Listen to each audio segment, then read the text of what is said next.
स्वागत है आपका सच की खबर में। नमस्कार दर्शक प्रेमी बंधुओं, एक बार फिर एक नए वीडियो के साथ मैं आपका दोस्त सूर्यकांत आप सभी का दिल से स्वागत साल करता हूं। 2022 के बाद अगर दिल्ली की राजनीति में किसी एक मुद्दे ने सबसे बड़ा भूचाल खड़ा किया तो वो था शराब नीति विवाद। इस प्रकरण ने सीधे तौर पर आम आदमी पार्टी और उसके प्रमुख अरविंद केजरीवाल को कटघरे में खड़ा कर दिया। जिस कट्टर ईमानदार ब्रांडिंग के सहारे पार्टी ने राजधानी की सत्ता तक का सफर तय किया था, उसी दावे को विपक्ष ने सबसे बड़े सवाल में बदल दिया। कहानी की शुरुआत कुछ बैठकों और आरोपों से होती है। कहा गया कि एक दिन मनीष सिसोदिया और कुछ लोग संजय सिंह के घर पर मिले। फिर होटल के बिजनेस सेंटर में चर्चा हुई।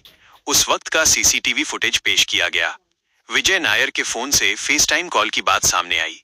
एक काली एसयूवी के ओबेरॉय होटल पहुंचने और वहां से मुख्यमंत्री आवास के पास किसी को छोड़ने के आरोप लगाए गए। ये भी दावा हुआ कि मनीष सिसोदिया सहित 36 आरोपियों ने 170 मोबाइल फोन बदले और पंजाब गोवा चुनाव के लिए 100 करोड़ रुपए की आर्थिक जरूरत की बात कही गई। चाणक्यपुरी में गुरुद्वारे से 100 मीटर के अंदर शराब की दुकान खुलने, बियर पर 50 रुपए इंपोर्ट फीस माफ करने और पैसे के कथित तौर पर आर कांतिलाल अंगड़िया से होते हुए पार्टी तक पहुंचने जैसे आरोप भी सामने आए। शराब नीति इतनी बड़ी क्यों बनी? किसी भी राज्य सरकार को राज्य चलाने के लिए पैसे की जरूरत होती है और ये पैसा टैक्स से आता है। राज्य की टैक्स आय का बड़ा हिस्सा शराब की बिक्री से आता है। 4 सितंबर 2020 को दिल्ली में पुरानी शराब नीति लागू थी। उस समय 864 दुकानें थीं, 475 सरकारी और 389 निजी। पुरानी नीति के तहत 25% वीएट लगता था।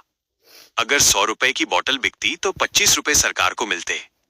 लेकिन आरोप था कि कई दुकानदार पूरी बिक्री नहीं दिखाते थे। बार और क्लबों में लाइसेंस को लेकर माफिया और बिचौलियों की एंट्री की भी बात हुई। पड़ोसी राज्यों में सस्ती शराब और कम ड्राई डे के कारण भी दिल्ली को राजस्व नुकसान होता था। इन्हीं कारणों से नई शराब नीति लाई गई। लेकिन यही नीति बाद में सबसे बड़े विवाद का कारण बनी। ईडी और सीबीआई ने अदालत में 8 चार्जशीट दाखिल की। एफआईआर और ईसीआईआर मिलाकर कुल 10 दस्तावेजों की बात कही गई। हवाला ट्रांजैक्शन, चैट्स, होटल फुटेज, ये सब अदालत में पेश किए गए।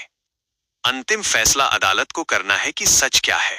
लेकिन राजनीतिक असर तुरंत दिखा। आरोप मुक्त होने के बाद केजरीवाल की चुनौती। ट्रायल कोर्ट द्वारा कथित शराब घोटाले में उन्हें और 22 अन्य लोगों को आरोप मुक्त किए जाने के कुछ ही घंटों बाद आप नेता अरविंद केजरीवाल ने प्रधानमंत्री नरेंद्र मोदी को दिल्ली में तुरंत चुनाव कराने की चुनौती दी। उन्होंने कहा कि यदि बीजेपी 70 विधानसभा सीटों में से 10 सीटें भी जीत लेती है तो वे राजनीति छोड़ देंगे। मैं आपको चुनौती देता हूं मोदी जी, अगर हिम्मत है तो आज ही दिल्ली में चुनाव कराइए। अगर आप 10 से ज्यादा सीटें जीत गए तो मैं राजनीति छोड़ दिल्ली की दूंगा। जनता आपसे तंग आ चुकी है, पूर्व मुख्यमंत्री ने आप मुख्यालय में प्रेस कॉन्फ्रेंस में कहा। केजरीवाल ने विशेष अदालत को न्याय देने का साहस दिखाने के लिए धन्यवाद दिया। उन्होंने आरोप लगाया कि सीबीआई और ईडी का इस्तेमाल उन्हें फंसाने के लिए किया गया। कोर्ट ने 600 पन्नों के आदेश में कहा कि एक भी सबूत नहीं है, ये एक सस्ता, झूठा और फर्जी मामला है, उन्होंने कहा। उन्होंने ये भी आरोप लगाया कि अब उन्हें शारीरिक रूप से खत्म करने की साजिश की जा सकती है। अब एक ही तरीका बचा है, केजरीवाल का कत्ल करवा दिया जाए, उन्होंने कहा। कांग्रेस के आरोपों का जवाब देते हुए उन्होंने कहा, केजरीवाल जेल गया, क्या रॉबर्ट वाड्रा जेल गए? क्या राहुल गांधी या सोनिया गांधी जेल गए? दिल्ली बीजेपी अध्यक्ष वीरेंद्र सचदेवा ने आरोप लगाया कि केजरीवाल ने सबूत नष्ट किए और जनता उनसे पहले ही सत्ता छीन चुकी है। मैं स्पष्ट रूप से कहता हूं ये आरोप पूरी तरह बेबुनियाद हैं। दरअसल ये लोग सबूत नष्ट करने में लगे हैं। मुख्यमंत्री रेखा गुप्ता ने कहा, सबूतों की कमी और पूरी तरह निर्दोष होना अलग अलग बातें हैं। कानूनी प्रक्रिया अभी पूरी नहीं हुई है और मामला हाईकोर्ट जा सकता है। आज भी सबसे बड़ा सवाल वही है, सही कौन है? इसका फैसला अदालत करेगी। लेकिन अगर आप हमारे चैनल पर नए हैं तो चैनल को सब्सक्राइब जरूर करें और वीडियो पसंद आए तो लाइक और शेयर करना बिल्कुल मत भूलिएगा।